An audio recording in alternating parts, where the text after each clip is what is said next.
Les cartes de l'homme nouveau, c'est un tarot initiatique et non pas divinatoire.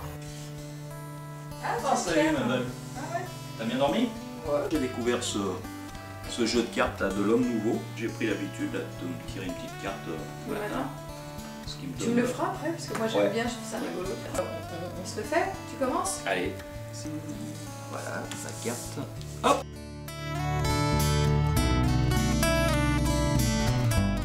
La vulnérabilité, en fait, c'est une porte à l'expansion.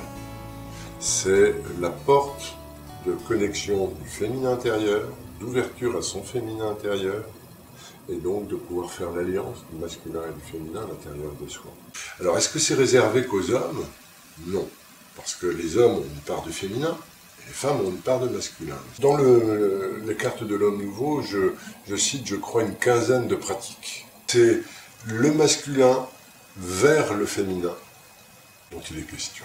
Je pose certaines questions, j'interroge le consultant, je l'invite à ouvrir son regard, son esprit à d'autres comportements que ceux auxquels il peut répondre habituellement, et c'est ce qui provoque l'évolution. Et notre travail, c'est justement d'être conscient de ces grandes questions. Alors t'as tiré quoi? Il sort le fils. Le fils. Ah, Le joli. fils. Attends, je vais regarder, il y a un manuel. Ouais, aide-moi. Le fils doit passer par le conflit avec le père, avec l'autorité. Certains restent en quête perpétuelle de reconnaissance de toute personne représentant une figure paternelle.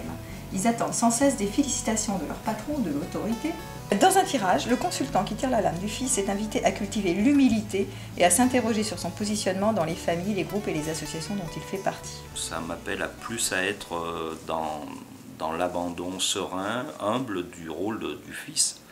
Leur but est d'inciter, d'ouvrir, de mettre en appétit, chacun, chacune, vers une réalisation de l'être, vers une expansion du soi, de trouver la reliance intérieure du masculin et du féminin, de sentir la reliance avec le grand tout. Ces cartes sont proches de chacun parce que les archétypes que j'utilise sont des archétypes contemporains. Je pars de la naissance jusqu'à la mort, c'est un périple que chacun connaît, c'est une observation de la vie, je pense que c'est pas encore réellement utilisé, ça n'a pas encore été décrit par un autre tarot. La richesse de ce tarot était due à sa conception même, puisqu'elle croise plusieurs grilles de lecture.